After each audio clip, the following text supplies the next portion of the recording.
नमस्कार दर्शकों, मैं हूं नाविका कुमार। आपके सवालों को देश का मुद्दा बनाने वाले शो सवाल पब्लिक का में आप सबका स्वागत है। करौली दंगे पर आज राजस्थान में महाभारत हो गई। बीजेपी के नेता करौली जाना चाहते थे, लेकिन गहलोत जी की पुलिस ने पूरी ताकत झोंक दी।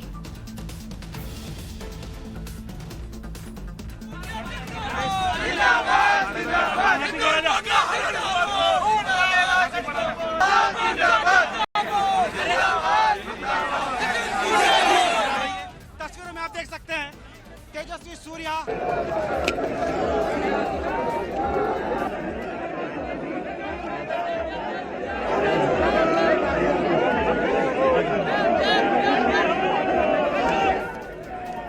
ये वही गहलोत पुलिस है जो 11 दिनों से करौली दंगे के मुख्य आरोपी मतलूब अहमद को पकड़ नहीं सकी है और यहां 40 किलोमीटर करौली से दूर दौसा करौली के बॉर्डर पर बीजेपी के नेताओं को रोक रही है। और अगर आप दोनों तरफ देखें तो कैद कौन है, हिरासत में किसे लिया जा रहा है? बीजेपी के नेताओं को। और दूसरी तरफ मतलूब अहमद जो पार्षद है वार्ड नंबर 33 करौली का, जो इस तरह नकाबपोशों के साथ उनको बताता जा रहा है कब क्या करना है, आगजनी कैसे करनी है, इसके बाद क्या करना है, वो आज तक फरार है। तो मतलूब अहमद फरार है, लेकिन करौली जाने से रोकने के लिए बीजेपी युवा मोर्चा के अध्यक्ष तेजस्वी सूर्या को पुलिस ने कस्टडी में जरूर ले लिया है। सवाल पब्लिक का आज है कि करौली में हिंदुओं पर हुए पथराव का सच क्या कांग्रेस सरकार छुपाना चाहती है? सवाल यह भी उठेगा कि करौली का दंगा क्या हिंदुओं के खिलाफ एक प्रयोग था?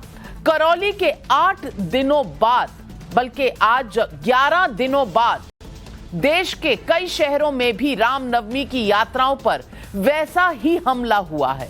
आज गुजरात की पुलिस ने भी दावा किया कि आनंद में रामनवमी की हिंसा के लिए एक मौलवी समेत कुछ लोगों ने प्लानिंग कर रखी थी। इन लोगों ने ऐसे काम किया जैसे एक स्लीपर सेल काम करता है। लेकिन आज का शो शीना पारकर के साथ जमीन डील को लेकर मनी लॉन्ड्रिंग केस में ये कार्रवाई हुई है। अटैच हुई संपत्तियां इस वक्त मुंबई की वो गोवाला कंपाउंड की प्रॉपर्टी शामिल है, जिसके सौदे को लेकर नवाब मलिक फंसे हैं और अब तक जेल में हैं। आज की दूसरी बड़ी खबर, बंगाल के नाडिया में नाबालिग रेप मामले में सीबीआई ने एफआईआर दर्ज कर ली है। आईपीसी और पॉक्सो एक्ट के धाराओं में ये एफआईआर दर्ज की गई है। उधर मामले पर बीजेपी ने एक 5 सदस्यों की फैक्ट फाइंडिंग टीम गठित की है। रेप के इस केस पर मुख्यमंत्री ममता बनर्जी अपने विवादित बयान के लिए घिरी हुई हैं। आज की तीसरी बड़ी खबर, वर्ल्ड बैंक ने भारत की विकास दर का अनुमान घटा दिया है। वर्ल्ड बैंक ने कहा है कि भारत की जीडीपी 2022-23 में 8% की दर से बढ़ेगी, जबकि पहले उन्होंने 8.7% की विकास दर का अनुमान किया था। यूक्रेन संकट की वजह से बड़ी महंगाई के चलते भारत ही नहीं, दक्षिण एशिया की विकास दर का भी अनुमान घटाया गया है।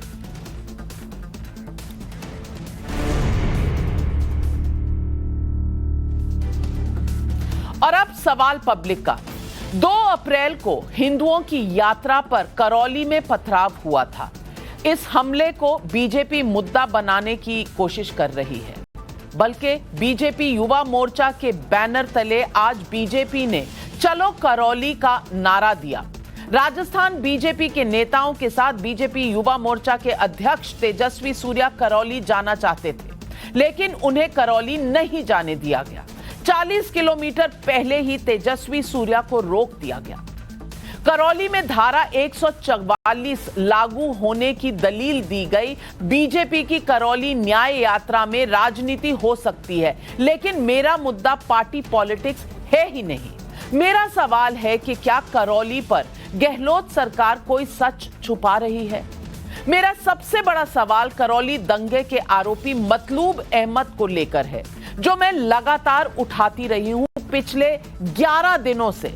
कम से कम 8 दिन मैंने ये सवाल उठाया है। सवाल ये है कि निर्दलीय पार्षद मतलूब अहमद का नाम एफआईआर में दर्ज है तो पुलिस अब तक उसे पकड़ने में क्यों नाकाम है, जबकि 2 अप्रैल की घटना के दौरान मतलूब अहमद की तस्वीरें कैमरे पर भी रिकॉर्ड हुई। टाइम्स नाउ नवभारत ने दुनिया के सामने वो तस्वीर सबसे पहले रखी। करौली दंगे के मुख्य आरोपी को पकड़ने में गहलोत सरकार की नाकामी, या ये कहें कि हाथ पर हाथ धरे रहने के बाद बीजेपी के हाथ एक बहुत बड़ा मौका लगा है राजस्थान में। सुनिए तेजस्वी सूर्या को। बिहार में जैसे हम लालू प्रसाद के टाइम में जंगल राज के बारे में हम सुन रहे थे, वो जंगल राज आज वास्तविक रूप में अशोक गहलोत के राजस्थान में आज चालू है। ये जंगल राज के खिलाफ युवा मोर्चा का अभियान है। करौली दंगे के बाद मुख्यमंत्री अशोक गहलोत ने कहा था कि देश का माहौल खराब हो गया, इसलिए ये दंगा हुआ। क्या अशोक गहलोत के इस बयान पर फायदा एंटी सोशल और एंटी इंडिया एलिमेंट्स ने उठाया? करौली के बाद रामनवमी की यात्रा पर देश भर में हिंसा हुई और अब इसका सच सामने आ रहा है। मध्य प्रदेश के खरगोन में राम यात्रा में हुई हिंसा के दौरान गोली से घायल एसपी सिद्धार्थ चौधरी ने घटना का जो सच टाइम्स नाउ नवभारत के साथ साझा किया है वो हैरान कर देने वाला है। सुनिए।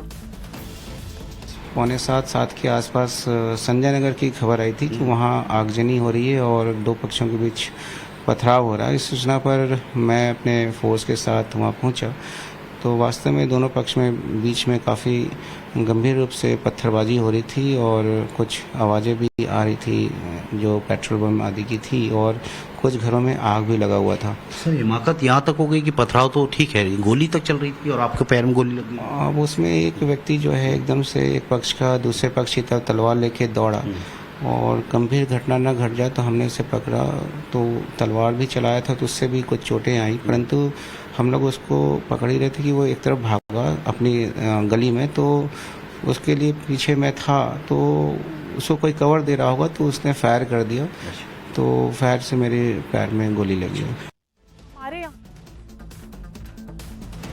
खरगोन के एसपी की आप बीती आपने सुनी। आज टाइम्स नाउ नवभारत को खरगोन हिंसा की एक पीड़ित की तस्वीर हासिल हुई।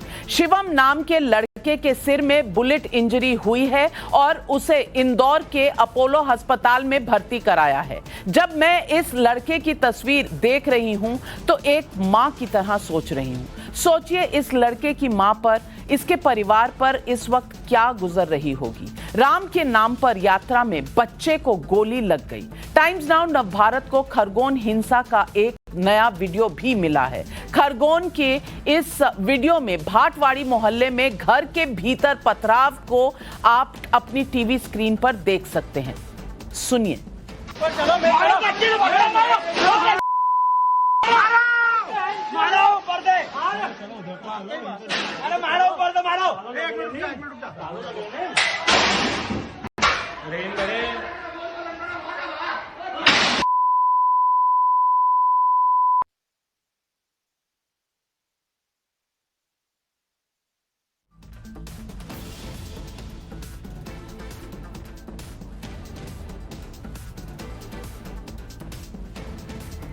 खरगोन की तरह देश के 9 शहरों में रामनवमी की यात्रा पर हमले हुए हैं।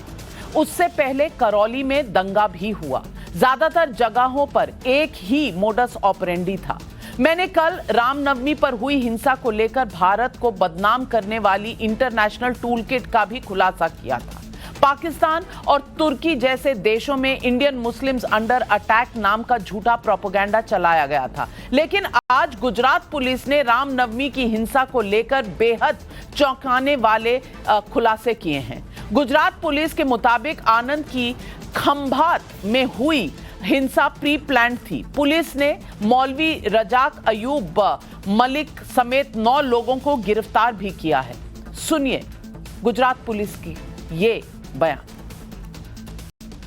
इस इन्वेस्टिगेशन में जब हमने आरोपी को पकड़ा, कोम्बिंग करी, उनके पास से टेक्निकल एविडेंस और ओरल एविडेंस हमने कलेक्ट किए, तो उसमें हमें पता चला कि एक कॉन्स्पिरेसी थी और प्री प्लान कॉन्स्पिरेसी के तहत इन लोगों ने पत्थरमारा किया था, जिससे एक मैसेज जाए और भविष्य में इस तरह का कोई रामनवमी की रथ यात्रा नहीं निकले, वो उनका मोटिव था। इसमें रजाक हुसैन पटेल उर्फे मौलवी आयुब मलिक, ये चीफ प्लानर के तरीके सामने आए हैं। इन्होंने नीड टू नो बेसिस पे, जैसे स्लीपर सेल ऑपरेट करते हैं उस तरीके से नीड टू नो बेसिस पे इन्होंने बाकी के 5 लोगों को संपर्क किया। उसमें सभी 5 को अलग अलग टाइप की ड्यूटी दी और उनको बोला कि बिल्कुल अल्ट्रा सीक्रेटली उनको ऑपरेट करना है और किसी को नीड टू नो बेसिस के सिवाय बताना नहीं है। करौली में हिंदू नववर्ष की यात्रा पर पथराव हो या फिर रामनवमी की यात्राओं के खिलाफ हिंसा हो, सबका पैटर्न एक ही है। मैं ये नहीं कह रही कि सारी घटनाओं का आपस में लिंक है, क्योंकि ये तफ्तीश बताएगी, इन्वेस्टिगेशन बताएगी, लेकिन ये जरूर है कि इन घटनाओं के जरिए आज भारत में एक फॉल्ट लाइन खोजने की कोशिश हो रही है। भारत में इस्लामोफोबिया का नैरेटिव चलाने की कोशिशें हो रही हैं, जबकि सच्चाई ये है ही नहीं, बल्कि मध्य प्रदेश के खरगोन में रामनवमी की हिंसा के बाद हुई एक घटना और ज्यादा परेशान करती है। खरगोन में कर्फ्यू के दौरान हिंदू बहुल मोहल्ले में आगजनी की घटनाएं दर्ज की गई हैं। टाइम्स नाउ नवभारत को वहां कुछ हिंदू घरों में यह लिखा मिला, ये मकान बिकाऊ है। वहां रहने वाले लोगों का कहना है खुद के खिलाफ हिंसा से वो डरे हुए हैं। तो आज सवाल पब्लिक यही पूछ रही है कि हिंदुओं की यात्रा पर अटैक के लिए कहां-कहां स्लीपर सेल थे। सवाल नंबर 2, करौली से खरगोन तक देश भर की एंटी हिंदू प्रयोग हुआ कि नहीं हुआ। सवाल नंबर 3 जो पूछा जा रहा है वो यही है कि हिंदू यात्राओं पर अटैक सबका साथ को तोड़ने की साजिश है क्या?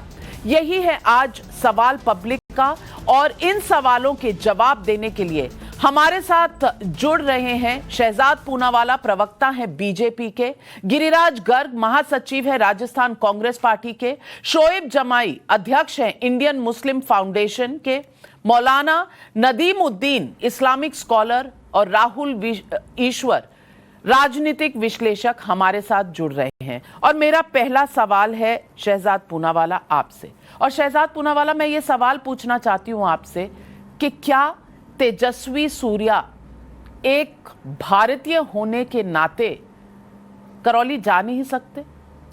सतीश पूनिया उनके साथ थे, अध्यक्ष है राजस्थान बीजेपी के, वो भी नहीं जा सके, बॉर्डर पर रोक दिया गया। मैं पूछना चाहती हूं कि क्या अशोक गहलोत की सरकार कुछ छुपा रही है?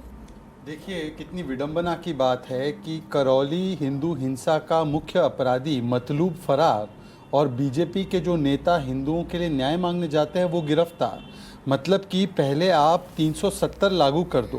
अगर सो कॉल्ड मुस्लिम मोहल्ले में अगर हिंदू परमिशन लेकर अपनी शोभा यात्रा, नववर्ष की यात्रा निकालता है और जानकारी है, परमिशन है, उसके बावजूद भी उस पर पथराव होता है, किस प्रकार से वहाँ पर डंडे, लाठी, रॉड को, सामग्री को, दंगा सामग्री को इकट्ठा किया जाता है और ऊपर स्टोर किया जाता है। पुलिस के सामने दंगाई एक्टिव होते हैं और दंगा करते हैं, और आपने दिखाया टाइम्स नाउ नवभारत ने, पर वो दंगाइयों को पकड़ते नहीं है, कहते हैं हो गया तुम्हारा काम, अब चलो भागो। फिर आईजी मीना का बयान आपने दिखाया, टाइम्स नाउ ने इकलौता ऐसा चैनल जिसने बताया स्टिंग ऑपरेशन करके कि पुलिस पूरी तरह से उनके हाथ बांध दिए गए थे। मतलब कि ये आदेश ऊपर से आया कि मूक दर्शक ही नहीं, मिली भगत से इस सहयोग को नहीं बल्कि सोचा समझा प्रयोग करना चाहिए, जिसमें कि आप देखिए देश के अलग अलग हिस्सों में अब जहां से भी सो कॉल्ड मुस्लिम मोहल्ले हैं वहां पर कभी ये आरोप लगाकर कि वहां पर भड़काऊ भाषण हो रहे थे, भड़काऊ नारे थे, जय श्री राम भड़काऊ नारा हो गया, लाउड म्यूजिक बज रहा था, इस नाम पर हिंदुओं पर हमला करना और फिर इन दंगाइयों के बचाव में आ जाना। जैसे कांग्रेस पार्टी या तो मतलूब को गिरफ्तार नहीं करती है या तो दंगाइयों को बचाने के लिए वहां पर खड़ी हो जाती है मध्य प्रदेश में, वरना फेक ट्वीट भी करती है, फेक ट्वीट भी करती है कि देखिए ये इस प्रकार से हो रहा है जो मध्य प्रदेश में नहीं हो रहा है। दिग्विजय सिंह ने फेक ट्वीट किया और इस प्रकार से दंगे और भड़काए जाए। और माफ कीजिएगा, अभी शोएब जमाई भी स्टूडियो आ चुके हैं। शोएब जमाई ने 2 दिन पहले टीवी पर एक वीडियो दिखाया है जो कहते हैं उसका नहीं है, मैं मानता हूं किसका है वो बताएंगे, आपके शो पर खुलासा करेंगे। उस वीडियो पे पता है क्या लिखा था?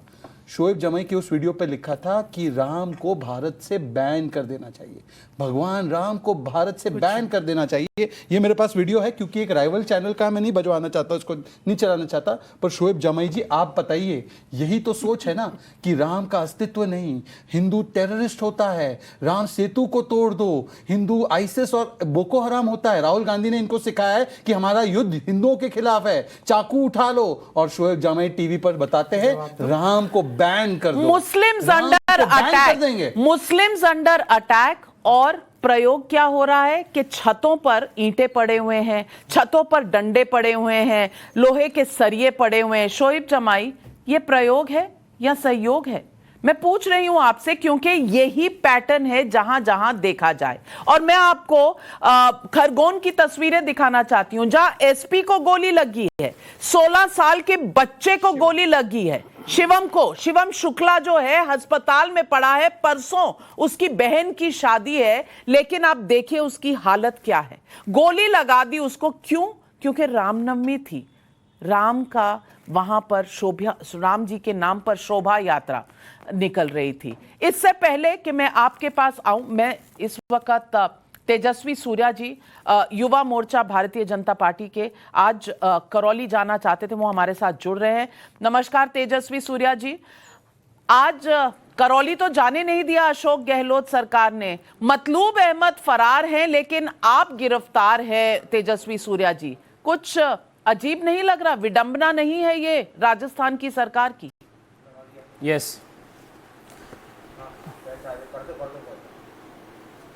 अगर मेरी आवाज आ रही है आपके पास तेजस्वी जी?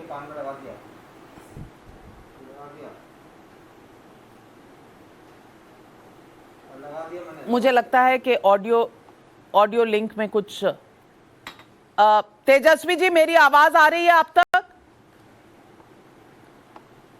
तेजस्वी जी, कैन यू हियर मी?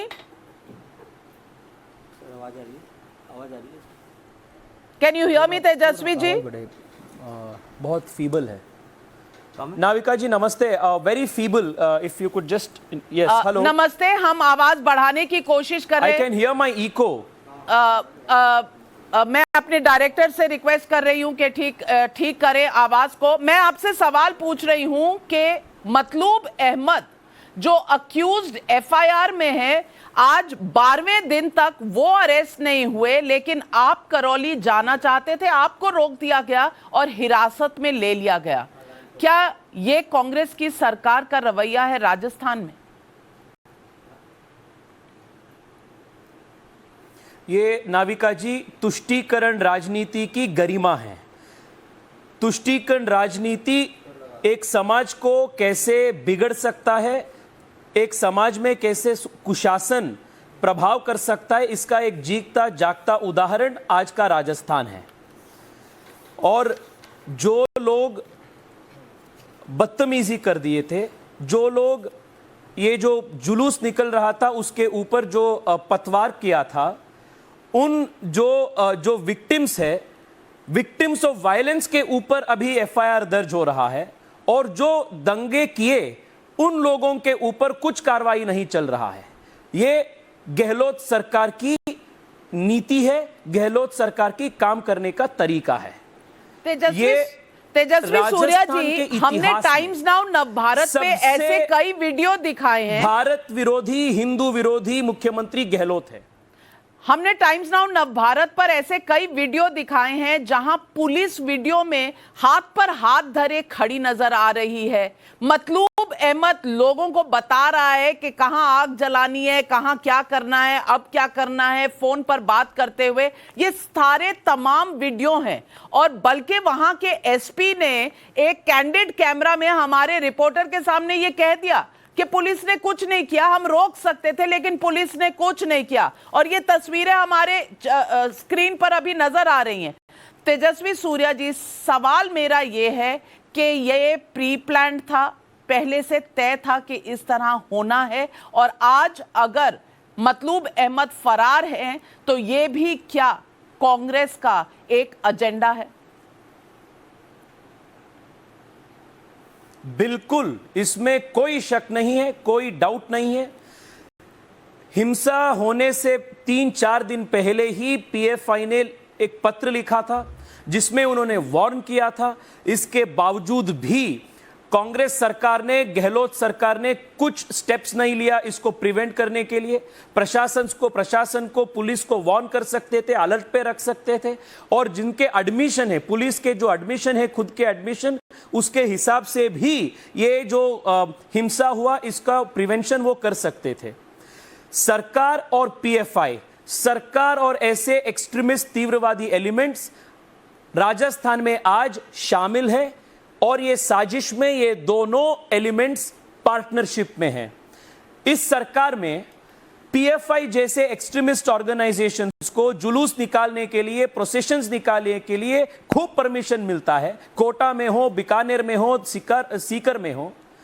युवा मोर्चा जैसे लोकतांत्रिक ऑर्गेनाइजेशन को शांतिपूर्ण तरीके से प्रोसेशन जाने के लिए, न्याय का मांग करने के लिए ये रोका जाता है। जब हिंदुओं का त्योहार आता है तब 144 सेक्शन लागू हो जाता है, पर जब रमजान के समय होते हैं ये सरकार लिखित आदेश के जारी करके मुस्लिम आबादी जगह पे पावर कट नहीं करने के लिए आदेश करते हैं। ये क्या है? ये मुस्लिम आबादी एरियाज। हम कब तक चलाएंगे ये हिंदू मुस्लिम नैरेटिव? कब तक इस देश में मुसलमान एरियाज होगा जिसमें हिंदू लोग नहीं घुस सकते हैं, नहीं जा सकते हैं?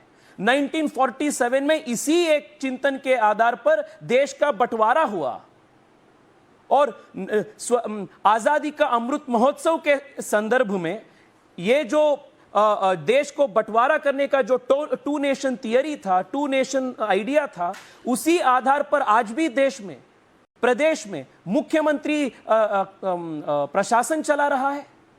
कब तक इसको सहन कर सकता है?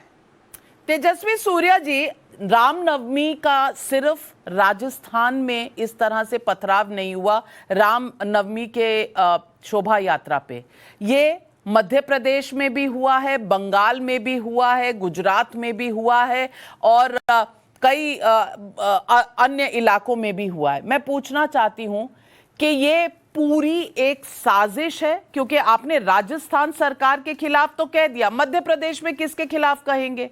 क्योंकि मध्य प्रदेश में भी ऐसी घटना हुई है।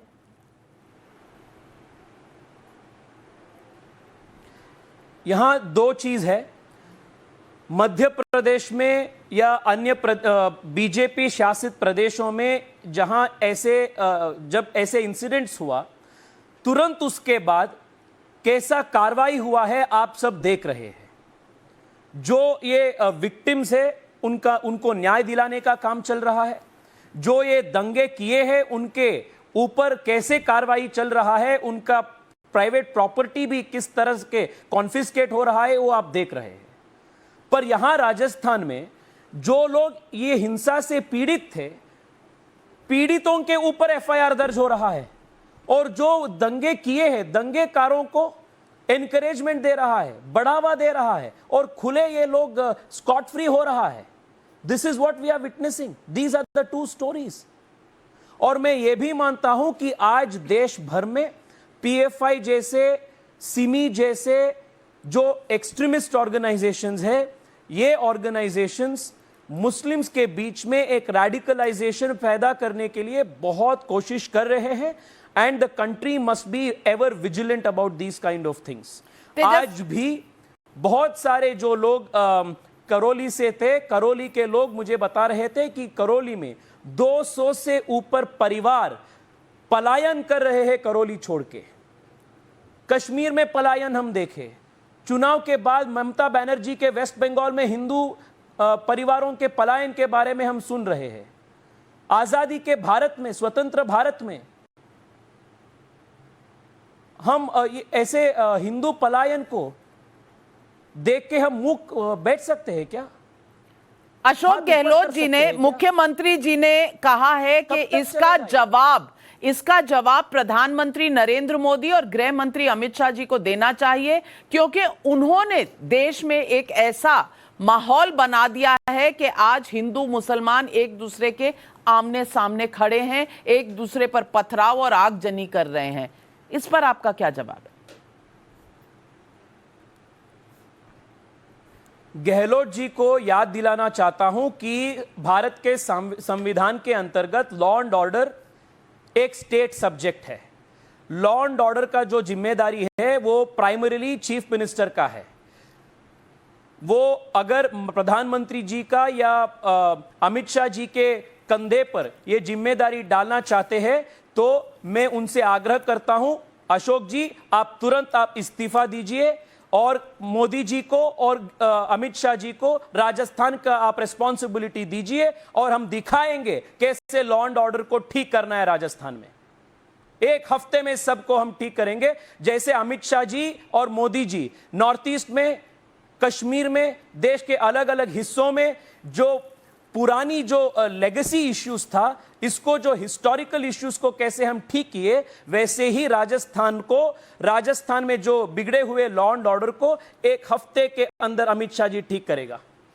तेजस्वी सूर्या जी, आप बैंगलोर के एमपी हैं, तो मैं बैंगलोर की बात पूछती हूं आपसे।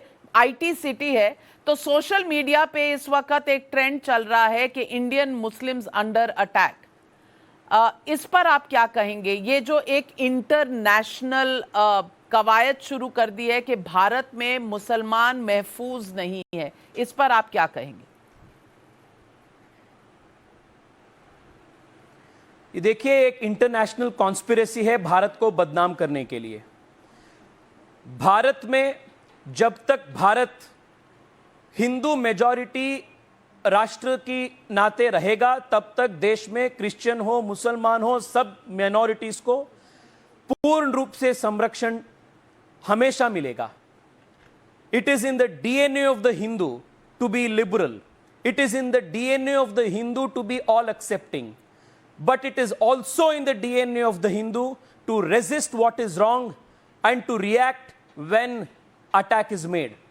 So मैं बहुत विनम्रता से ये बात रखना चाहता हूं, देश में मुसलमान हो, हिंदू हो, सिख हो, ईसाई हो, मोदी जी के राज में सबका साथ, सबका विकास और सबका विश्वास के आधार पर देश आगे बढ़ रहा है।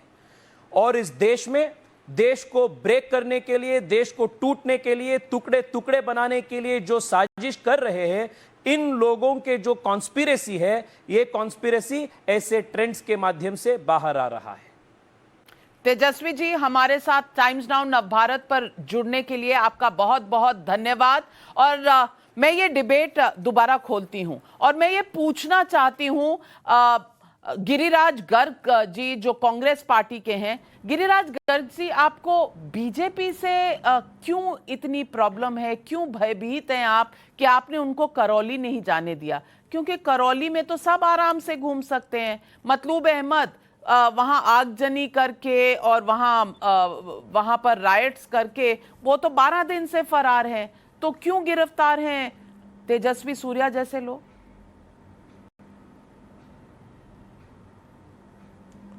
देखिए मैडम, आपने जो कहा और सूर्या जी ने और पूनावाला जी ने जो कहा, राजस्थान के अंदर किसी भी कीमत के ऊपर सांप्रदायिक सौहार्द को बिगाड़ने की किसी को इजाज़त नहीं दी जाएगी। राजस्थान में जितना सख्ती के साथ अशोक गहलोत की सरकार ने कार्रवाई की है, उसी का परिणाम है कि पूरे देश के अंदर रामनवमी के अंदर राजस्थान के 33 जिलों के अंदर रामनवमी का जुलूस निकला शांतिपूर्ण तरीके से, कहीं अप्रिय घटना नहीं हुई। गुजरात और मध्य प्रदेश का जवाब नहीं है इनके पास। ये कह रहे हैं कि वहां हमने कार्रवाई की है। तो 2 अप्रैल को क्या हो गया था? 2 अप्रैल को कानून और सुरक्षा, 2 अप्रैल को कानून और सुरक्षा लागू नहीं थी। मेरी पूरी बात सुनिए। नहीं, 2 अप्रैल को क्या हुआ था? 2 अप्रैल को आपकी कानून व्यवस्था को क्या हो गया था? क्यों वहां से लोग पलायन कर रहे हैं? मैं 2 अप्रैल का भी बताऊंगा आपको। आप एक तरफा मत सुनिए, आप मेरी पूरा वर्जन सुनिए, उसके बाद आप बताना मेरे को।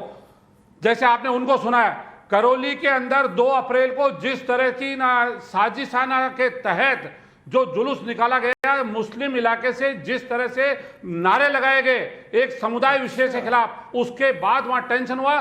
जो अपराधी हैं उनकी पहली उनको बख्शा नहीं एफआईआर में जाएगा। कहा कि और वो जो पुलिस नारे प्रशासन कोई जिसने भड़काऊ नहीं थे, वहाँ लापरवाही शांति बरती प्रिय है, एक उनके एक खिलाफ वहां पर सरकार ने शोभा कार्रवाई यात्रा की है। निकाली जा आप रही जिस थी पार्टी और की बात आपकी कर रहे हैं, पुलिस ने वो भी कहा है, अरेस्ट होगा। सुनिए भाई साहब, 33 से आप ज्यादा पहले लोगों तथ्य को और तर्क सरकार ने दोनों अरेस्ट संजो किया के है वहाँ आइए। पर। तो राहुल उसके गांधी बाद की जो पार्टी से राजस्थान होने का के मतलब ये नहीं राहुल गांधी की तरह बोलो। उसी का आप समझ परिणाम लीजिए एक बात, था पहले तो कि आपकी एफआईआर है, पुलिस की एफआईआर है कि पूरा शांतिपूर्वक वो एक नववर्ष की यात्रा थी।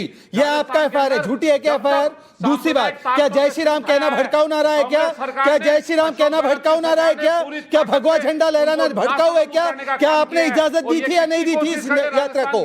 आपकी पुलिस ने इजाजत दी थी, हाँ या ना? और चौथी बात, मैं एक वीडियो दिखा रहा हूं, ये गोविंद सिंह डोटासरा, कांग्रेस पार्टी के अध्यक्ष, ये कहते हैं राहुल गांधी ने कहा है हमारा युद्ध हिंदुओं के खिलाफ है। ये कहते हैं राहुल गांधी ने कहा है हमारा युद्ध हिंदुओं के खिलाफ है। गर्ग साहब एक सेकंड सुन लीजिए, आप महासचिव हैं, मैं आपसे एक सवाल पूछ रहा हूं, एक ऐसा नॉन स्टॉप बोलने से कुछ नहीं होगा, नॉन स्टॉप बोलने से कुछ नहीं होगा।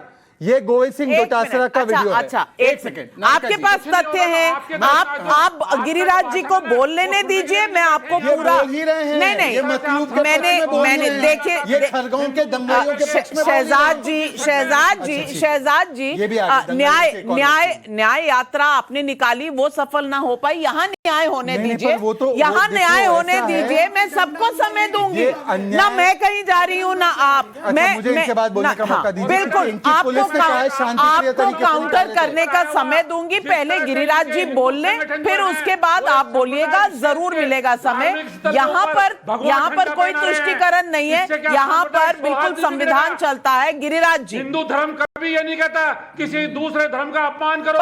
पर तेजस्वी सूर्या ने जो कहा, हिंदू धर्म में बहुत सहन शक्ति है गिरिराज जी, बहुत सहन शक्ति है सबको जीने के लिए, लेकिन अगर आप हिंदू धर्म वालों पर सिर्फ ये सोचे कि तलवारें बरसाई जाएंगी, पत्थर बरसाए जाएंगे, तो मुझे लगता है कहीं ना कहीं बांध टूट जाएगा संयम का। और यही इस वक्त तेजस्वी सूर्या ने कहा, मैं नहीं कह रहे, तेजस्वी सूर्या कह रहे हैं। और मैं पूछना चाहती हूं ऐसा क्यों? शोएब जमाई, एक तथ्य मैं आपके सामने रखना चाहता हूं। इन्होंने कहा, एक सेकंड चीखे मत, इन्होंने कहा भड़काऊ नारे थे। ये राजस्थान पुलिस की पहली एफआईआर की कॉपी दिखा रहा हूं आपके सामने। उन्होंने कहा कि हिंदू शांतिप्रिय तरीके से अपना जुलूस निकाल रहे थे, उन पर जबरन और एक साजिश के तहत पथराव किया गया, और वो पत्थर कहां से आए इनको जवाब देना है। पीएफआई के संज्ञान क्यों नहीं लिया इनको जवाब देना है। मतलूब कहां है इनको जवाब देना है। वीडियो आपने दिखाया इनको जवाब देना है। और आखिरी सवाल मैं इनसे पूछना चाहता हूं, आज जय श्री राम को आप सांप्रदायिक नारा कहते हैं, भड़काऊ नारा कहते हैं। मतलब एक हिंदू परमिशन लेके जय श्री राम बोल दे तो वहां पर कुछ बैठे लोग जो मानते कि ये उनका इलाका है, उन पर पत्थर बरसाएंगे। और ये कांग्रेस पार्टी, मैं इसलिए इनको कहता हूं इस्लामिक नाजी कांग्रेस यहां पर आकर उसका बचाव करेगी। और ये देखिए चलिए अध्यक्ष का बयान है कि हिंदुओं के खिलाफ हमारा युद्ध है। अगर एफआईआर कहती है, अगर वहां के एसपी कहते हैं कि पुलिस ने कोई कार्रवाई नहीं कही, ये हमने नहीं कहा, हमारे कैमरे पर एसपी ने कहा है। मैं इसीलिए सवाल पूछ रही हूं कि अगर पुलिस वहां की कह रही है, जाके आप जब गलत नारे लगाएंगे तो निश्चित ये गलत नारा कौन सा बताओ, कौन सा नारा लगाया? नहीं, गलत नारा हिंदुओं ने कौन सा लगाया बताइए। नहीं, मुझे बताइए करौली में कौन सा नारा लगाया, वीडियो दिखाइए। नाविका जी मुझे इसके बारे आगे मौका मत दीजिए, इनको सिर्फ बोलिए कि वो वीडियो चलिए गलत नारा है तो वीडियो दिखाइए, और फिर मैं आपको एसपी का बयान सुनवाती हूं। पहले आप वीडियो दिखाइए, गलत नारा कौन सा था, दिखाइए। इतना बड़ा आरोप हिंदुओं पर दिखाइए गिरिराज जी, हम सब इंतजार कर रहे हैं। हिंदुओं पे आरोप नहीं है, आपकी विचारधारा आप जो है, कुछ तो सबूत दीजिए। आपकी एफआईआर में तो लिखा नहीं है, आप वीडियो बता दीजिए। मैं अपना पूरा समय आपको दे रहा हूं। कौन सा नारा था वो जो भड़काऊ था, बताइए। राम राम चिल्लाएंगे, मूल्य काटे जाएंगे। नहीं, आपके पास वीडियो है, ये कल वाला वीडियो देखा है पूरे देश चलिए बताइए शोएब जमाई जी, आपके पास कोई तथ्य है तो बताइए, क्योंकि हमने यहां पर जो भी बात की है तथ्यों के आधार पर की है। पुलिस की और पुलिस की वो मैं आपको सुनवाऊंगी, पर आप अपना पहले एविडेंस बता दीजिए और मुझे अनइंटरप्टेड दीजिएगा प्लीज। मैंने आपको इंटरप्ट नहीं किया है जी। जब आप बोल रहे थे मैंने कुछ चलिए नहीं आप बोला। बोलिए तो सही, भूमिका मत बनाइए। आप ही की चैनल का इंटरव्यू वहां के एसपी शैलेंद्र सिंह से हुआ और शैलेंद्र सिंह ने यह कहा कि इस करौली दंगे में दो मुख्य भूमिका निभाने वाले दो जिम्मेदार लोग थे, एक मतलूब अहमद जिसका आप बार बार नाम ले रही, फेयर एनफ, और दूसरा आदमी है राजा राम गुर्जर। सवाल ये उठता है कि नाविका जी बार बार मतलूब अहमद का नाम तो ले रही हैं, लेकिन राजा राम गुर्जर उतना ही बड़ा जिम्मेदार है और वो मुख्य कॉन्स्पिरेटर है इस एफआईआर में। और शैलेंद्र सिंह ने ये कहा है, कहां एफआईआर में कहां है मेरे पास? अरे भाई छोड़िए, आपके पास कोई एफआईआर नहीं है। आपने कल एक वीडियो दिखाया उसमें टाइम्स नाउ की बात की, ये आप दिखाइए, कौन सा दिखाइए। नहीं एफआईआर दिखाइए। अरे भाई सुनिए, एफआईआर दिखाइए। अपना ही चैनल अपना रिपोर्ट तो मानेगा ना। ये राजस्थान की पुलिस ने अरे भाई चुप रहिए। अरे ये देखिए आईजी ने आप ही का चैनल है हुआ है। मैं गुज्जर को नहीं बचाना चाहती, टाइम्स नाउ न भारत नहीं बचाना चाहता है। मैं 23 of 37 people named in FIR arrested, Matloob Ahmad and Raja Ram Gurjar still on the run. ये टाइम्स नाउ की खुद की रिपोर्ट है। अरे अपने चैनल को नहीं, तो मैंने कब कहा कि गुर्जर को मत पकड़िए? मैंने कब कहा कि गुर्जर को मत पकड़िए? नहीं, पर मुझे बताइए कि गुज्जर अगर भागा हुआ है तो मतलूब का जो इस वक्त हम सवाल पूछ रहे हैं वो गलत हो जाता है? नहीं, वो गलत हो जाता है। आप नैरेटिव सेट कर रही हैं। आप सिर्फ मतलूब अहमद के नाम, अरे राजा राम गुर्जर का भी मैं कोई नैरेटिव, मैं सवाल पूछ रही हूं। पिछले 4-5 डिबेट से मैं आपके साथ हूं। आपने बार बार मतलूब अहमद कहा, एक लोगों में बांटना, क्योंकि वो मास्टर राजा राम गुर्जर बता दूं। चलिए मैं आपको बता दूं, आपका ये राजा राम गुर्जर है या नहीं? आपने मुझ पर सवाल उठाया, अब आप सुनने की क्षमता रखिए। राजा राम गुर्जर है या नहीं? एक मिनट सुन लीजिए। मैं आपको वीडियो दिखा रही हूं। ये वीडियो है, इसमें पुलिस खड़ी है। ये मतलूब अहमद है, ठीक है? ये मतलूब अहमद है। और मैंने मतलूब अहमद, मैंने एक राजा राम गुर्जर का नाम है। सुनिए शोएब जमाई जी, आपके चैनल को इंटरव्यू दिया है, मुझे नहीं दिया है। रोल आपको दिखा रही हूं। पीछे नकाबपोश हैं, उनके घर के ऊपर डंडे, पत्थर, ईंटें, सरिये, पेट्रोल पंप तक उनके छत से मिले। अगर आपके पास कुछ है आप दिखाइए ना गुर्जर का। आप दिखाइए, मैं तो मास्टर माइंड एफआईआर में अगर मतलूब अहमद को बताया गया है तो मैंने तो नहीं बताया, ये तो राजस्थान की पुलिस है जिसने बताया। और वहां से बरामद हुए हैं, हम वो भी वीडियो दिखा देते हैं जो भंवर पुष्पेंद्र ने उनके छत से जो मिला है सामान फोरेंसिक टीम के साथ, हमारे पास वो भी वीडियो है। और एसपी जो कह रहे हैं वो भी वीडियो है। Fair enough. हाँ। मैं क्या कह रहा हूं, गौर से सुनिए। फेयर लगता है आपको कुछ? आपके ऊपर हमला होना फेयर है? सुनिए शोएब जी, एक सवाल। अरे आप बहुत डिस्टर्ब करते हैं यार, हर किसी को डिस्टर्ब करते हैं। आप तो राम पे बैन चाहते हैं। अरे चुप रहिए भाई, आपसे मैं हर किसी को डिस्टर्ब करते हैं। आपसे पूछो, कुछ नहीं जवाब दूंगा, आप बैठिए। आपने कहा हमने नाविका जी ने सवाल पूछा, मैं जवाब दे रहा हूं। जाएंगे, ये भड़काऊ बयान दिया गया, इसका वीडियो आपके पास? ये देखिए, ये जो छत पे मिले हैं, ये सारे की रिपोर्ट है। नहीं, आपको एक रिपोर्ट दिख रही है, दूसरी भी रिपोर्ट नहीं दिख रही। एसपी शैलेंद्र सिंह ने कहा कि मतलूब अहमद और राजा राम गुर्जर दोनों ही कॉन्स्पिरेटर हैं। तो दोनों के गिरफ्तार और दोनों ही भागे में लिखा है सब, दोनों ही भागे में। नंबर 1 मेरे रिपोर्टर ने, मैं एसपी का, एसपी ने, अब ये सुन लीजिए शरीफ भाई, अगर आप एसपी की बाइट सुना सकते हैं तो जल्दी से सुना दीजिए। मैंने काफी देर से आपको कहा हुआ है कि वो एसपी की बाइट जरूर चला दीजिए। मैं आपको नहीं कह रहा हूं, लेकिन ये गजब नैरेटिव देखिए अभी शहजाद जी का। और ये आपके छोड़ो, आप नैरेटिव क्या कह रहे हैं? राजस्थान में जो हुआ तो पुलिस की फेल्योर है, और एमपी में हुआ तो वो पुलिस का फेल्योर नहीं है।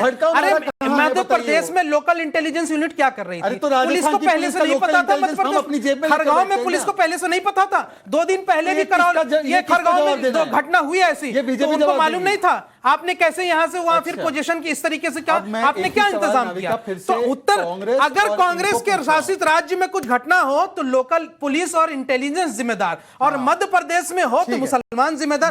गजब का नैरेटिव। चलिए, आपको लगता है, आपको नैरेटिव लगता है। मैं आपको इस बच्चे की तस्वीर दिखाना चाहती हूँ। ये खरगांव की एरिया में, ये एसपी को पहले से मौके पे सर क्या कहेंगे भैया? सर मौके पे थे हम, तो फिर आपने रोका क्यों नहीं उनको? रोका, कब रोका? एक मिनट बात करनी है आपसे। बताओ, मैं कह रहा हूँ मेरे पास एक वीडियो है, उसमें आप भी हैं वहाँ मौके पे। सर क्या कहेंगे अभी आप? सर मौके पर थे हम। तो फिर आपने रोका क्यों नहीं उनको? रोका। कब रोका? एक मिनट बात करनी है। तो वीडियो तो देख लीजिए, वीडियो देख लीजिए। देख लिया मैंने। वीडियो देख वीडियो में लीजिए। दिख रहा है, खड़े वो बोले हैं, भागो, खड़े पकड़ो मत, हैं, भागो। चुपचाप वहाँ खड़े हैं। अरे भाई, अब मैं पुलिस आपको प्रशासन कैसे खरगोन काम करेगी वो आप बताएंगे क्या? मैं आपको खरगोन की 2 तस्वीरें दिखाना चाहती हूँ। खरगोन अगर की, एक मिनट, वो बच्चा है जिसे गोली लगी है। अब उस बच्चे ने खुद को गोली मार ली, 16 साल का बच्चा है। मैं तो नहीं कह रहा। हाँ, उसने दोनों खुद को तरफ गोली- से लोगों ने दंगे किए और वहां के दोनों तरफ से SP लोगों ने पत्थर चलाए। पत्थर, गोली की बात, मैं गोली की बात कर रही हूँ। करके गया था। ये बच्चा शिवम शुक्ला वहां लेटा हुआ है, गोली लगी है, और एक वहां SP हैं चौधरी साहब लेटे हुए हैं, जो कह रहे हैं मुझे लगा पत्थर मारा किसी ने, लेकिन थोड़ी देर में जब ज्यादा दर्द हुआ तो देखा कि यहाँ पर गोली लगी हुई है। और उसके बाद उन्होंने ये भी कहा कि पीछे से लोग तलवार लेकर आ रहे थे। मुझे आईपीसी की धारा है, अदालतें तय करती हैं कि वो अपराधी है, उसको क्या सजा देना। बताइए, आप यहाँ से मुझे ये बताइए, ये तलवारें आई कहां से? मुझे तलवारें आई कहां से? आपको पता था वहां रामनवमी का अगर शोभा यात्रा निकलनी है तो तलवारें किसने निकाल कर रखी? क्यों निकाल कर रखी? इसका जवाब देंगे? गुजरात में नहीं, भाग्य मत। खरगोन में है अभी ट्रेन गुजरात से ही जारी। खरगोन का जवाब दे दीजिए।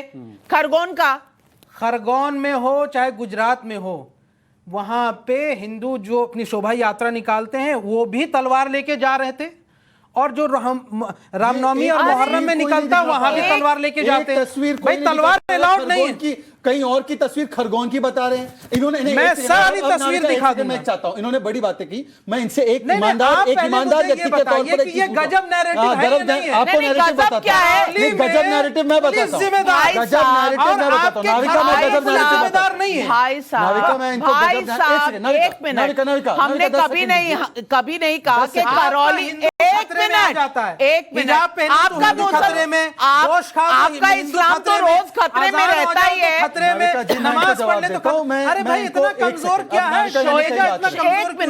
एक मिनट भाई, बोलिए। आप दोनों स्टूडियो में आ गए हैं तो मुझे लगता है मैं वो 10 सेकंड एक सवाल, एक वाक्य मुझे कहने दीजिए। इन्होंने कहा करौली में पुलिस की गलती और मध्य प्रदेश में हम पुलिस की गलती नहीं बता रहे।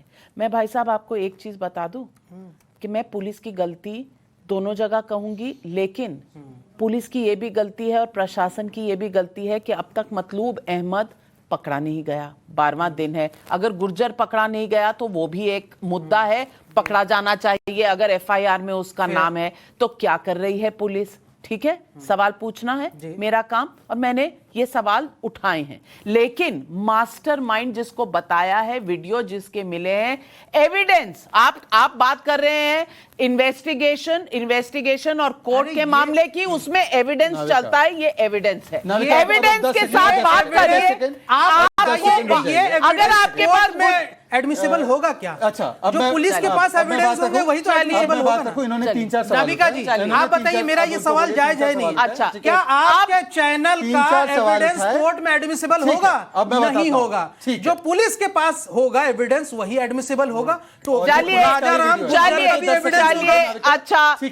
एविडेंस ये मानेंगे नहीं। बुलडोजर चलेगा तो हाय तौबा करेंगे, और पलायन हो जाए तो इनको दिखेगा नहीं, तो इनको दिखेगा नहीं।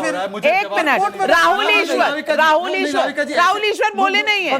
न्याय यात्रा और केरला में ऐसे ही बुलडोजर चला दिया जाए राहुल पक्ष के लोगों पर तो क्या होगा? मैं एक मिनट, मैं 10 सेकंड की बात आप कभी करते, 10 सेकंड और फिर राहुल ईश्वर। 1 सेकंड, 10 सेकंड। इन्होंने कहा कि कोर्ट वोट में जाएगा सब मामला, तो इन्होंने कपिल मिश्रा को कैसे गुनहगार बोल दिया? और कपिल मिश्रा तो बुरहान वानी के खिलाफ बोल रहे थे, इससे आप क्यों भड़क गए? बुरहान वानी के खिलाफ बोलेंगे, आतंकवादी के खिलाफ, तो आप भड़क जाएंगे। दूसरी बात, इन्होंने कहा, देखिए 1 सेकंड, इन्होंने कहा कि एक नारा दिया गया भड़काओ, ये कांग्रेस वालों ने भी कहा। चलिए मैं शोएब जी को मान लेता हूं, ये एक ऑब्जर्वर की तरह कह रहे, कांग्रेस वाले की सरकार है वहां पे। मुझे एक बार तो उसका वीडियो दिखा दे, क्योंकि उनकी FIR में लिखा है कि कोई भड़काऊ नारा हिंदुओं की तरफ से नहीं था, परंतु हिंदुओं को अपमानित करने के लिए, और दोनों तरफ से ये बात हुई, ये नैरेटिव बनाने के लिए, ये नैरेटिव दोनों तरफ से। अरे दोनों तरफ से कहां से गोली चली, कौन से मंदिर से पत्थर चला, कौन से हिंदू के छत के ऊपर वहां पे सरिये पड़े थे, मुझे बताइए। ये फेक नैरेटिव बनाने के लिए फेक पिक्चर दिग्विजय सिंह ने ट्वीट किया। कहां है वो नारा दिखा दो। ये इन्होंने कहा राम राम चिल्लाएंगे, मुल्ले काटे जाएंगे, एक भी बार मुझे कोई दिखा नहीं पा रहा है। वो भी बात सत्य पाई गई। नहीं, हिम्मतनगर की भी बात एक नारा आपने बोला, वो कहां पे है, वो कहां पे एक मिनट जितने राहुल ईश्वर जी क्रिया हुई है, क्रिया की प्रतिक्रिया, क्रिया की प्रतिक्रिया बोल रहे हैं। पत्थर फेंकना इनका धार्मिक अधिकार बन चुका है। मतलब मैं अपनी हिंदू यात्रा निकालूं तो मैं इनके इलाके में कैसे चला गया, तो मैंने जय श्री राम नारा लगाया तो प्रतिक्रिया होगी। एक मिनट प्रकार की बातें मेरे को, अगर नरोत्तम मिश्रा बोल सकता है तो मैं भी बोल सकता हूँ। जाओ अपना काम नहीं क्या बोल रहे हैं? नरोत्तम मिश्रा ने कहा कि क्रिया की प्रतिक्रिया होगी, तो ठीक है, मैं भी बोल रहा हूँ क्रिया वो कानून की प्रक्रिया है और कोई ये कानून की प्रक्रिया नहीं है। पत्थर फेंक सकता हूं, दूसरे दिन जाके बुलडोजर ढा देना, ये कोई कानून की प्रक्रिया नहीं है। Mob lynching. माफ कीजिएगा शोएब जमाई जी, राहुल ईश्वर जी के पास जाना चाहती हूँ। राहुल ईश्वर जी, एक बात, ये क्या क्या बना रखा है, मुस्लिम इलाका या हिंदू इलाका, ये सब भारत का इलाका है ना। हमारे सभी जगह में मुस्लिम मेजोरिटी हो गए, कई शायद ईसाई मेजोरिटी हो गए, सिख मेजोरिटी हो गए। इसका मतलब यह हुआ कि वो मुस्लिम इलाका हुआ। अगर वो मुस्लिम इलाका में एक मंदिर या फिर मंदिर और रामनवमी का प्रोसेशन नहीं जा सकते, या किसी तरह की इंडियनिज्म के बारे में हम बात कर रहे हैं, कोई मुस्लिम या हिंदू इलाका नहीं, ये सब इंडिया के इलाके हैं। और पुलिस से परमिशन लेके, अथॉरिटीज के परमिशन लेके अगर एक प्रोसेशन जाए तो क्या भड़काऊ होता है इसमें, क्या प्रोवोकेटिव होता है इसमें, और किस तरह के प्रोवोकेटिव स्लोगन था। शायद जी आप जरा बताइए क्या थे वहां प्रोवोकेटिव स्लोगन, किसने भड़काऊ भाषण दिया, उसका एविडेंस क्या है। ये एविडेंस के बजाय हम कैसे सारे एविडेंस सर पुलिस को दे दिए गए हैं। राम राम चिल्लाएंगे, मुल्ले काटे जाएंगे। ये बयान जो करौली पुलिस के पास अच्छा दिखा दीजिए, आपके पास वीडियो है, आपके पास वीडियो है, आपके पास तथ्य है, सब दिखा दो। करौली पुलिस के पास एविडेंस है, दिखा दीजिए। मुजफ्फरपुर पुलिस के पास वो एविडेंस। आप इस चैनल पर कम से कम ये शब्द ना बोलें, क्योंकि आपको जो बोलना है, अगर एविडेंस है आप बोलिए। फिर भी मुझे अगर करौली में हमारे ऊपर मैं आपको बताती हूँ करौली का सच, मैं आपको बताती हूँ करौली का सच, और मैं ये सच बताना चाहती हूँ मौलाना नदीमुद्दीन साहब को। मौलाना मैं ये सच बताना चाहती हूँ कि अगर पूरे राजस्थान में हिंदुओं की संख्या 91% है तो 9% मुसलमान है। यह है राजस्थान का सच। लेकिन करौली में 23% मुसलमान हैं और हिंदुओं की तादाद कुछ कम। क्या यह है करौली का सच जो आप हमें बताना चाहते हैं? और बार बार कहते हैं मुसलमान इलाके से हिंदू शोभा यात्रा नहीं जा सकती। आप जानते हैं कि वो शोभा यात्रा परमिशन लेकर गई थी पुलिस से। परमिशन लेकर जाने के बावजूद इस देश में पाबंदी होगी कि ये मेरा इलाका, ये तेरा इलाका, ये हिंदू इलाका, ये जैन इलाका, ये सिख इलाका, यहां देशवासी नहीं जा सकते। क्यों बांट रहे हैं इस देश को? नाविका जी, एक बात दिल से कह रहा हूं, हम लोग तो यहां से कोयले के खदान से उठ के आए हैं, गरीबी देखी है, मजदूरों को मरते हुए देखा है 200 रुपये के लिए। कोई हिंदू मुस्लिम इलाका नहीं होता, कोई लुटियन जोन में हम लोग पैदा नहीं हुए। आप जानती हैं कहाँ की मैं बात कर रहा हूँ। तो हमने देखा है कि 70 सालों में कभी ऐसी शोभा यात्रा पे न मुसलमानों ने कभी ऐसा हंगामा किया, न कभी दूसरे पक्ष के लोगों ने किया। आज जो हो रहा है उसकी एक पीछे क्रोनोलॉजी है। आप लगातार हिजाब पे हंगामा करेंगे, पीएफआई को आप लगातार मीट पे करेंगे, फिर आप अजान पे करेंगे, फिर आप नमाज पे करेंगे, धर्म संसद आप कह रहे हैं, तो आप कह रहे हैं राहुल ईश्वर जी ये कह रहे हैं कि अगर हिजाब का मसला उठेगा, अगर हलाल का मसला उठेगा, अगर लाउडस्पीकर का मसला उठेगा, ये सारे सुप्रीम कोर्ट के फैसले हैं। लेकिन अगर आप ये मसले उठाएंगे तो रामनवमी के प्रोसेशन पर पथराव होगा, यही कह रहे। आपने क्या इंटरप्रिटेशन और है इसका? संसद हुए हैं जहां जहां उन्होंने यही तो हिंदू भाइयों को भड़काया कि तुम जाके मस्जिदों के सामने नारे लगाओ। किसने भड़काया? किसने भड़काया? जो संसद के सामने यहाँ से नारे लगाए नदीमुद्दीन साहब, एक मिनट, नदीमुद्दीन साहब, एक मिनट, ही तो पहना था। अरे बजरंग मुनि हिंदुओं से लिया जाएगा नहीं, बजरंग मुनि का बदला किसी और से लेंगे, निर्दोष हिंदुओं से बदला लेंगे। नहीं। निजामुद्दीन करके इन्फ्लुएंस नदीमुद्दीन जी, एक मिनट, शोएब जमाई जी, अगर आप न्याय समझते हैं क्या है, थोड़ा सा पानी पीजिए और नदीमुद्दीन साहब से मुझे सवाल पूछने दीजिए। नदीमुद्दीन जी, मैं आपको, नदीमुद्दीन जी, अभी इन्होंने बात किया बजरंग मुनि की, और बजरंग मुनि जी सीतापुर से अरेस्ट हो चुके हैं। मैं आपसे, चलिए बजरंग मुनि, बजरंग, मुझे तो मुनि भी नहीं कहना, बजरंग अरेस्ट हुए। आप लोग को क्या बोलोगे आप? जी, एक मिनट, नहीं, ओसामा जी होते हैं, ओसामा, चलिए ठीक है, मैं आपसे, मैं बिल्कुल, अगर अपराधी हैं तो बिल्कुल जी नहीं कहना चाहिए, मैं आपसे बिल्कुल इत्तेफाक रखती हूँ, ठीक है, मेरे आपसे कोई इस बात पे लड़ाई नहीं है। नदीमुद्दीन जी, मैं सिर्फ ये पूछना चाहती हूं कि अगर 9 इलाकों में इस तरह की पत्थरबाजी, तलवार निकाले जाएं, गोलियां चल जाएं, तो सवाल ये नहीं उठेगा कि एक हिंदू धर्म के पर्व पर ऐसा क्यों हो रहा है? क्यों हो रहा है ऐसा? देखिए नविका जी, अगर पहले ही से नैरेटिव सेट कर लिया गया है जिसके लिए मुसलमान जिम्मेदार है, तो मार दीजिए गोली, इसने आपको रोका है? पहले ही नैरेटिव सेट कर दिया जा रहा, मुस्लिम एरिया में आप निकल करके स्लोगन लगाएंगे, मुल्ले काटे जाएंगे। अरे कहाँ लगाइए भाई, एक तो वीडियो दिखा दो, एक वीडियो कोई नहीं दिखा रहा, और बार बार कह रहे हैं नारा लगा, कहाँ लगा नारा? और जहाँ का नारा लगा आपने एफआईआर दिखाइए, इन्होंने कहा मैंने पुलिस को दिया, और आप वीडियो दिखाइए, आप चैनल पर दिखाइए। एक मिनट, नदीमुद्दीन जी, आप स्कॉलर हैं, और आप चैनल पर अगर बोल रहे हैं तो थोड़ा सा एहतियात बरत कर बोलिए। नहीं, एहतियात बरत कर बोलिए। अगर आप जो कह रहे हैं वो सही है तो एविडेंस दिखाइए, आप मुझे भेजिए, मैं उसको ट्रीट करूंगी और मैं बताऊंगी दुनिया को। सच सामने लाना मेरा फर्ज है, मैं करूंगी। नहीं, कहाँ की वीडियो बताइए, पहले बताइए। मैं एफआईआर दर्ज करवाऊंगी, लेकिन आप तथ्य तो बताइए। आप मुस्लिम इलाका बोलते चले जा रहे हैं। इस देश को अभी इन इलाकों में बांटा नहीं गया है, ये देश अब भी संविधान से चलता है। ये भारत का इलाका है। देखिए, पहले आप नैरेटिव अगर सेट कर दिए, इसका मुसलमान जिम्मेदार, मैं कहता हूँ कोई भी जिम्मेदार का नैरेटिव लेकर आए, कार्रवाई करिए, इसमें आपको कार्रवाई। अच्छा, नदीमुद्दीन जी, अगर आप जो कह रहे हैं उसका प्रमाण है आपके पास, तो आप पुलिस के पास गए, आपने एफआईआर दर्ज कराई? एफआईआर दर्ज कराई? हाँ, नहीं कराई। क्यों नहीं कराई? पत्थर फेंकोगे? ठीक, हाँ, जो गुजर है जिसके ऊपर पुलिस कार्रवाई अभी तक क्यों नहीं करी? अरे भाई, आपके पास इतना बड़ा प्रमाण है, इसके ऊपर कार्रवाई की या सिर्फ बोला पत्थर फेंक? और आप इधर उधर जाइए भी मत, सीधा सुप्रीम कोर्ट जाइए ना। एफआईआर तो दर्ज कराइए, सुप्रीम कोर्ट में याचिका दर्ज कराइए। ये सही बात नहीं है अगर ऐसा किसी ने कहा है तो। बुलडोजर क्यों चला रहे हैं आप? बुलडोजर पे आ गए।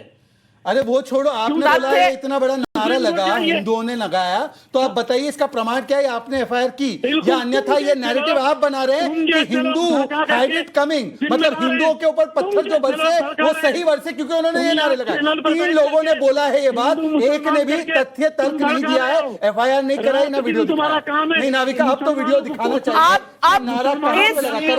इस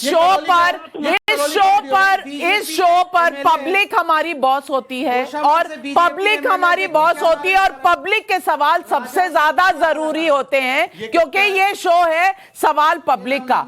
गौरव कुमार प्रयागराज से, हिमानी नागपाल गाजियाबाद से सवाल पूछ रहे हैं, हिमांशु देहरादून से, सतीश दिल्ली से। ये 4 सवाल हमारे दर्शक पूछ रहे हैं। सुनते हैं इनके सवाल और मैं जवाब लूंगी।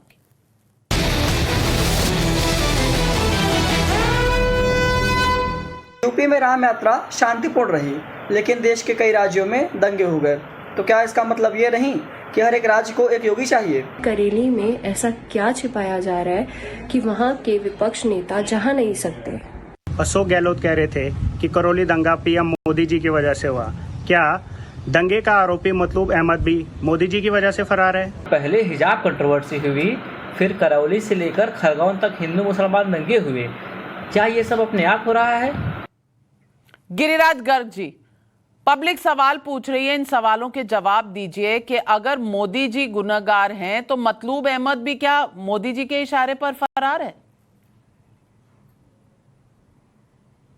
देखिए, मैं बताऊं आपको, राजाराम गुर्जर भारतीय जनता पार्टी का बहुत बड़ा कार्यकर्ता है और वो एफआईआर में नामजद है, वो भी फरार है, वो भी पुलिस के हाथ नहीं आ रहा है। आप एक व्यक्ति को कोर्ट कर रहे हैं और दूसरी बात में अशोक गहलोत जी ने जो कहा, पूरे देश में जिस तरह से हिंदू मुस्लिम का माहौल बनाया जा रहा है, आज राजस्थान की सरकार जिस तरह से बढ़िया काम कर रही है, मैं कहता हूं कि 2 अप्रैल के बाद सरकार ने जो एक्शन किया, सरकार ने जो कार्रवाई की, ये बढ़िया काम हो रहा है भारतीय जनता पार्टी की जहां सरकार, मुझे एक बात बताइए, होते हैं और शर्म की बात है गिरिराज जी, शर्म की बात है कि आप कह रहे हैं मतलूब अहमद को तो छोड़ दीजिए, गुज्जर, राजाराम गुज्जर बीजेपी के कार्यकर्ता हैं और आप उसको पकड़ नहीं पा रहे हैं, और आप कह रहे हैं राजस्थान सरकार बहुत अच्छा काम कर रही है। फरार है ना, तो कर रही है पुलिस कार्रवाई, तो फरार है तो आप पकड़ नहीं सकते।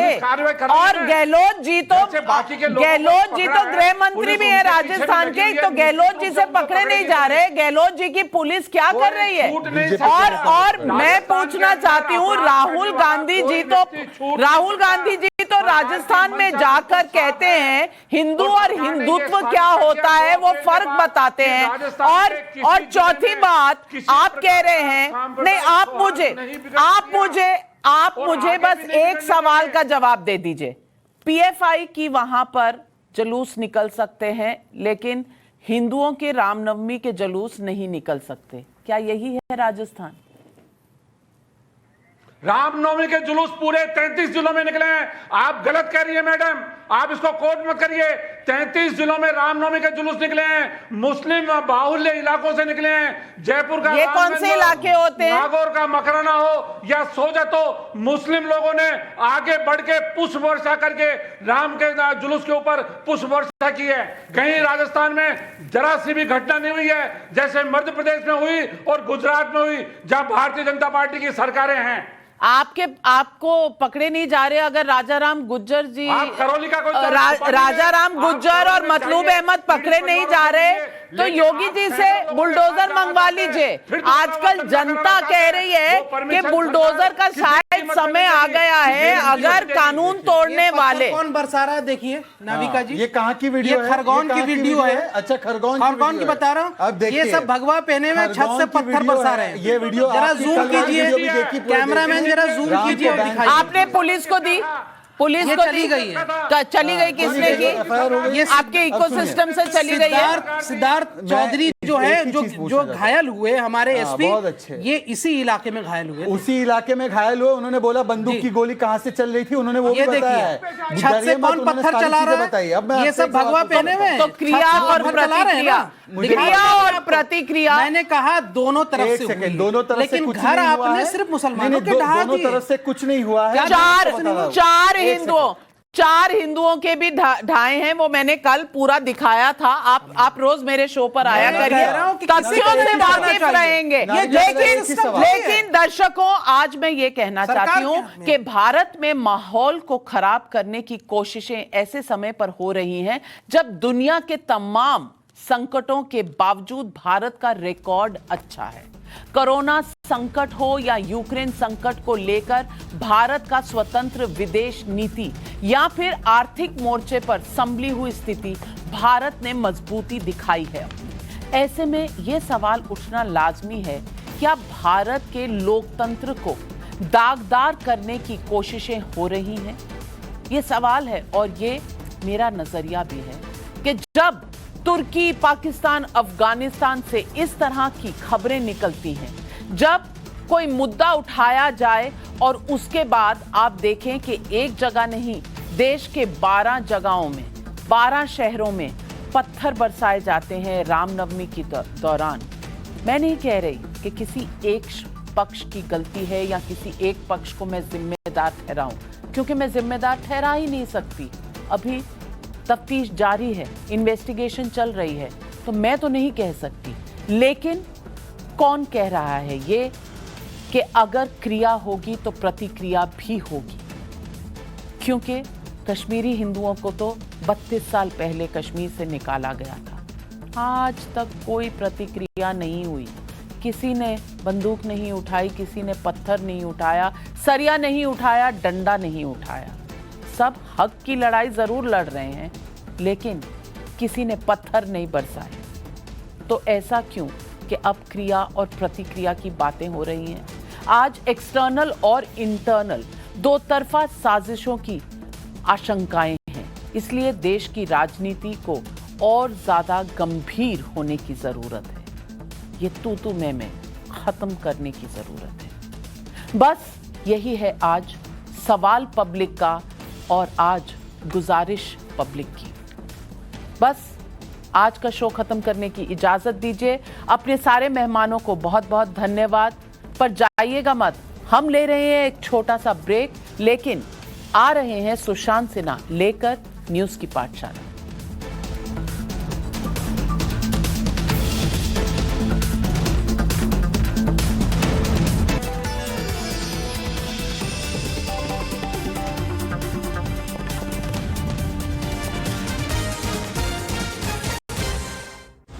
Powered by MediBuddy, unlimited doctor consultations with MediBuddy Gold.